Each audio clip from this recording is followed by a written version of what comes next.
queria fazer uma pergunta para o senhor. Vamos trocar um pouquinho as figuras.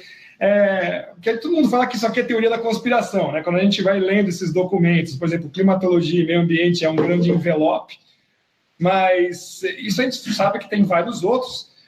Como é que o senhor acha que a gente poderia frear esse controle supranacional que a ONU está impondo em cima da gente? Porque é uma coisa que eu fico pensando também aqui, meus colegas também, porque a gente já identificou, né? Já identificamos que existe isso. Mas como é que seria, então, um mecanismo de combate a essa estrutura? Até o Trump já falou que queria parar o financiamento da ONU. Como é que será que a gente poderia fazer isso?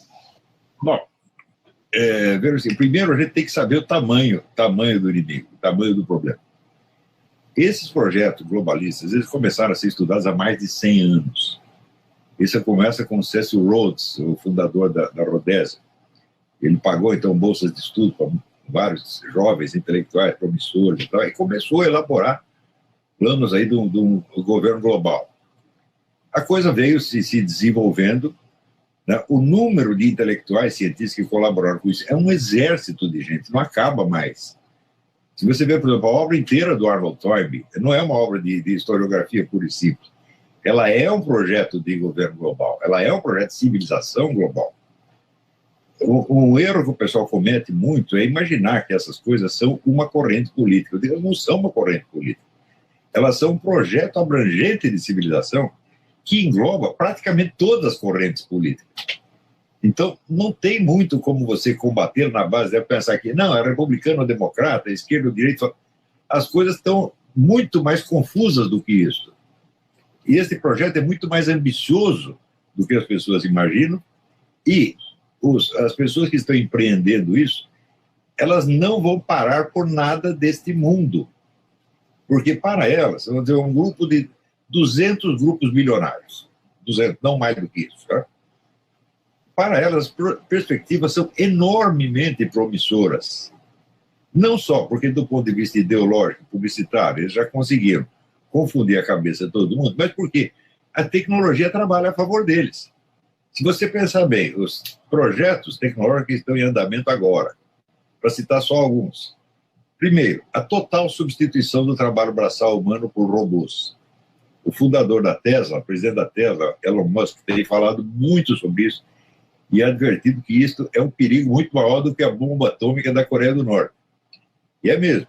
Você imagina se os caras realizarem isso, então, vamos comparar com uma situação mais modesta, que é a situação da Holanda. Na Holanda, 10% da população trabalhando sustenta o resto. O que nós vamos fazer com o resto? Nós temos que inventar umas brincadeirinhas para eles gastar o tempo. Então acaba assim, o governo fornecendo maconha e cocaína para todo mundo. Se chegar lá, só tem holandês caindo pelo chão, maconhado, cocainado, doidão. Você está destruindo a população completamente. Agora você imagina se não precisar nem 10%. Se os robôs fizerem tudo. Bom, daí eles vão ter que drogar o universo, né? E com isso aí provocar um morticínio sem fim. Essa é a perspectiva. Agora, segunda perspectiva, acabar com o dinheiro impresso. Isso quer dizer que todas as operações econômicas do mundo estarão num computador central. Então você controla a vida financeira de toda a população terrestre. Terceiro projeto, os carros sem motorista humano. Todos os carros estão conectados com um computador central que sabe para onde todo mundo está indo. Basta realizar esses 3 projetos e a elite global controla tudo.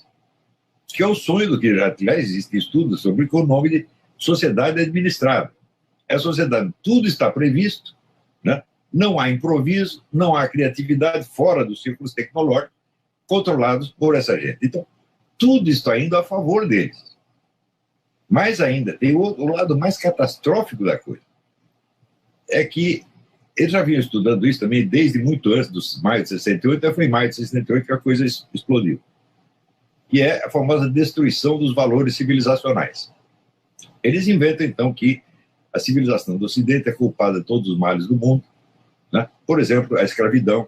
Bom, na verdade, a escravidão foi inventada pelos muçulmanos, desde o século VII. Não havia mais escravidão na Europa, eles inventaram. Foram os maiores aprisionadores, escravizadores e castradores de negros que já existiam no universo, né? inclusive com a colaboração de impérios africanos, dentro do Império de Oye, era um grande império escravagista lá dentro. Os europeus entraram na história muito tempo depois e só mantiveram a escravidão por 300 anos e inventaram o movimento abolicionista. Então o pessoal inverte a história dizendo que a culpa é toda nossa. Aí junta os muçulmanos com o movimento negro, dizendo, hoje aqui dizem abertamente, todo branco é racista, ele traz o racismo no ADN. Quer dizer, o racismo é racial. Os caras chegam a isso, né? Então eles inventam isso e à medida que vão destruindo esses valores civilizacionais, todo o senso hierárquico da sociedade acaba. Não tem hierarquia entre professor e aluno, entre pai e filho, etc, etc, entre o mais velho e o mais novo, entre você e seu cachorro.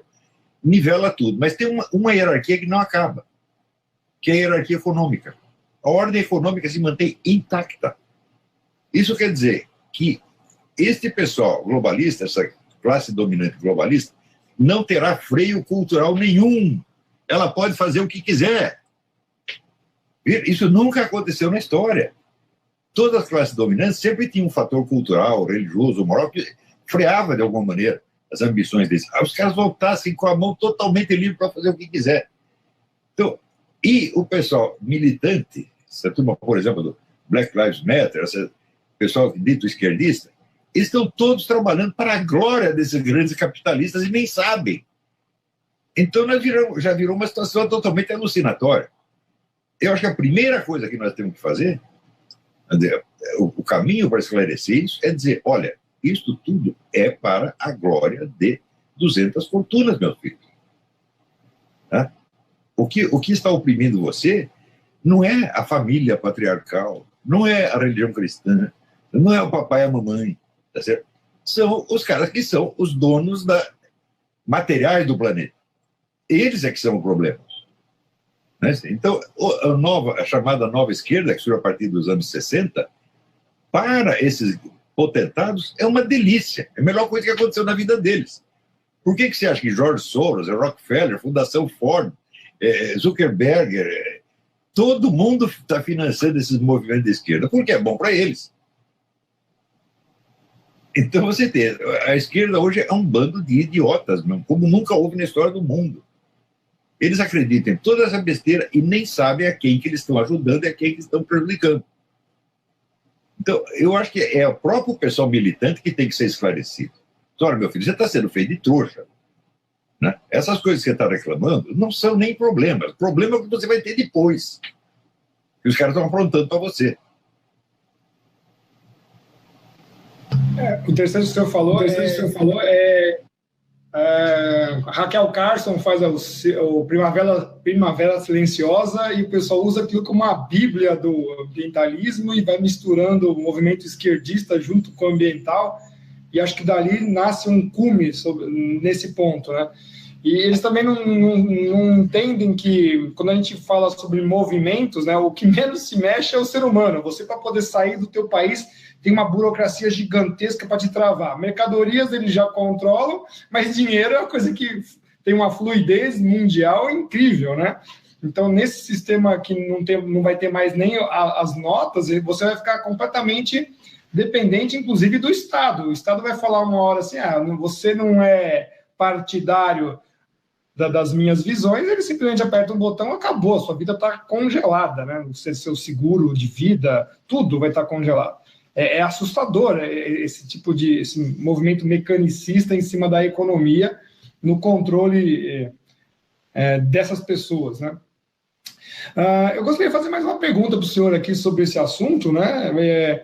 Porque a gente, quando fala desses pontos, em geral, né, o brasileiro tem um desprezo sobre o conhecimento, né? Ele parece que ele não quer entender essas coisas, né? Ele acha que não, é teoria da conspiração e tudo mais. Tem algum outro problema maior que o senhor vê aqui no Brasil, além desse desprezo pelo conhecimento, do saber, etc?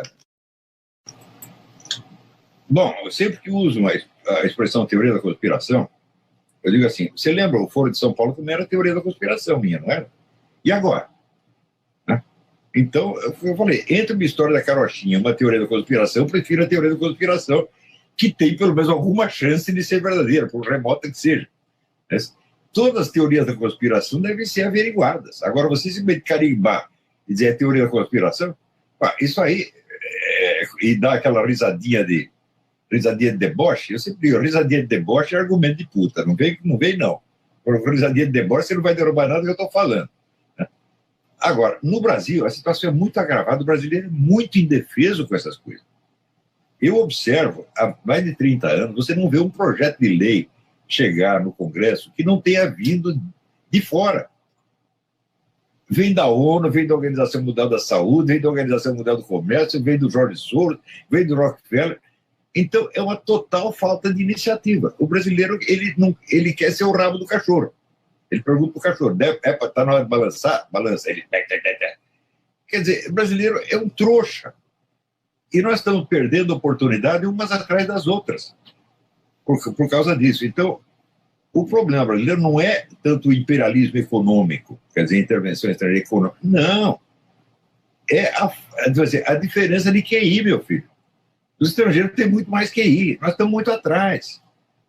Quando a gente fala esse negócio, olha, 50% dos estudantes da nossa universidade são analfabetos funcionais, isso é uma calamidade como nunca aconteceu na história do mundo. Eu comparo ao genocídio, porque se você está destruindo a inteligência do país, você está destruindo a capacidade que o povo tem de se organizar, de se defender, de resolver seus problemas, etc. Está condenando as pessoas à desgraça e à morte. Então, é aí que nós temos que investir. Eu tenho consagrado minha vida à luta contra a ignorância. Eu não estou lutando contra a corrente política, não é isso. Às vezes pode parecer que é isso, por quê? Quem estava promovendo, quem estava no poder, quem estava promovendo a ignorância é a turma da esquerda. Então a culpa é deles, evidentemente. Se fosse a direita, seria a mesma coisa. Né? Mas eu acho que o amor à ignorância e o desprezo pelo conhecimento são a causa de todos os males.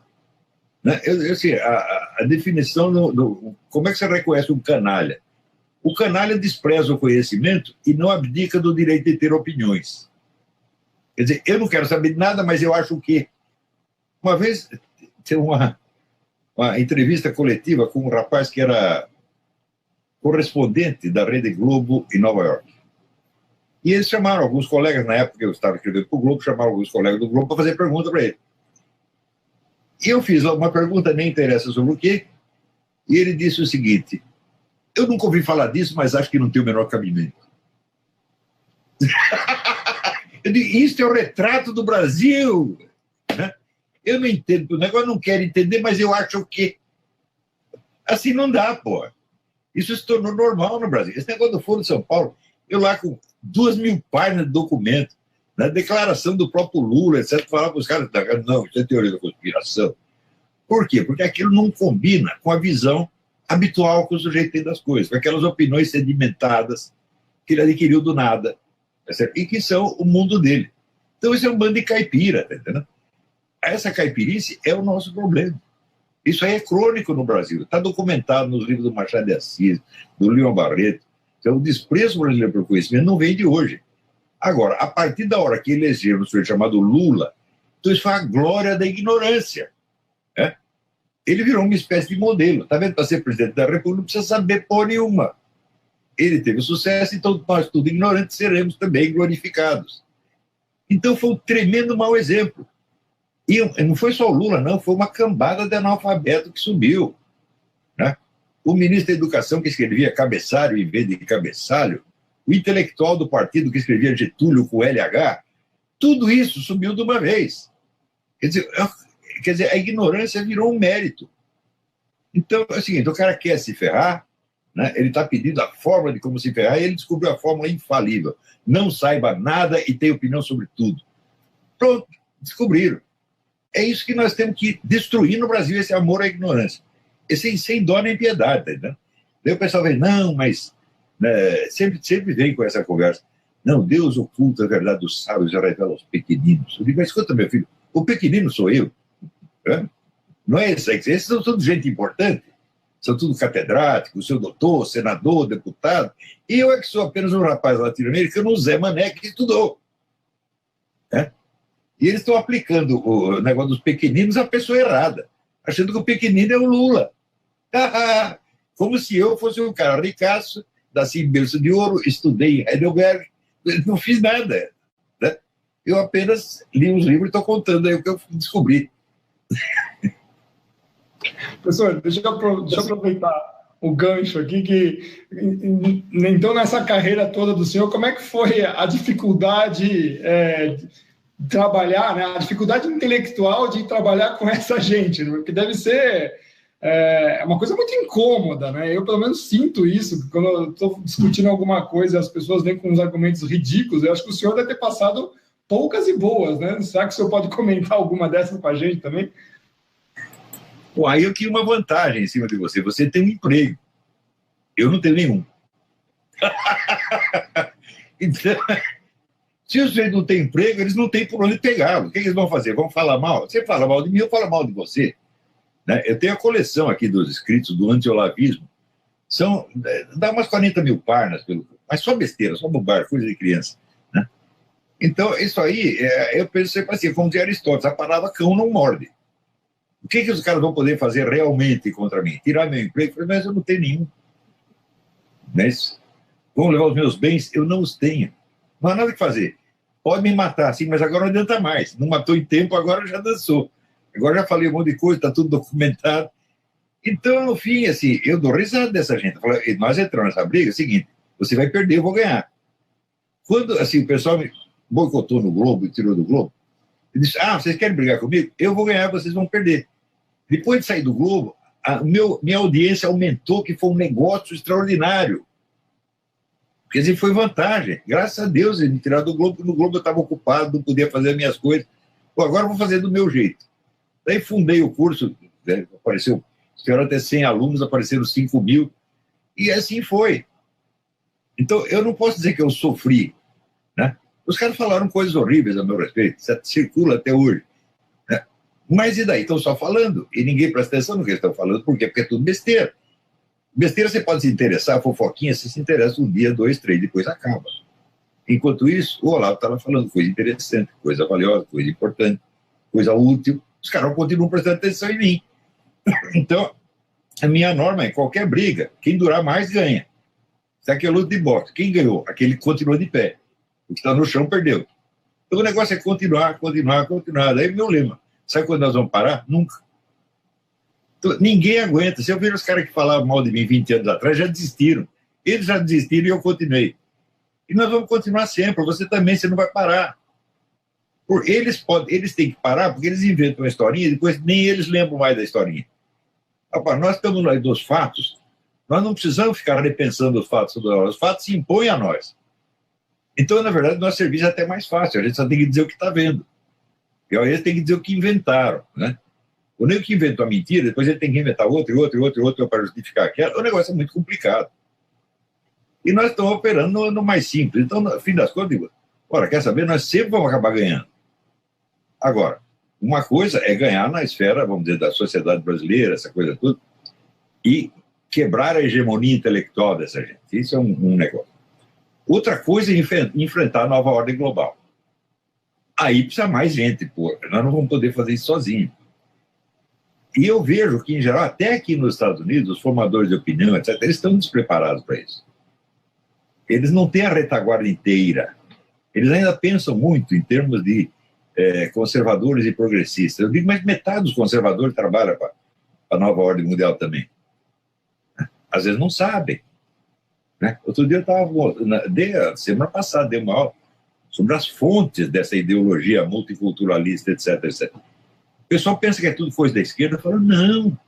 Tem coisas queridíssimas dos conservadores e religiosos e cristãos que estão ajudando eles, pô. Foram incorporadas. Porque isso não é um partido político, é um projeto abrangente de civilização. Então é como dizer, bombardeio aéreo. Você está aqui trocando sopapo, o nego está lá em cima soltando bomba em você. É muito desproporcional. Então isso ainda vai dar muito trabalho. E as nossas chances não são grandes. Mas e daí? Se nós vamos ganhar ou perder, é Deus que vai decidir. Nós temos que fazer a nossa parte.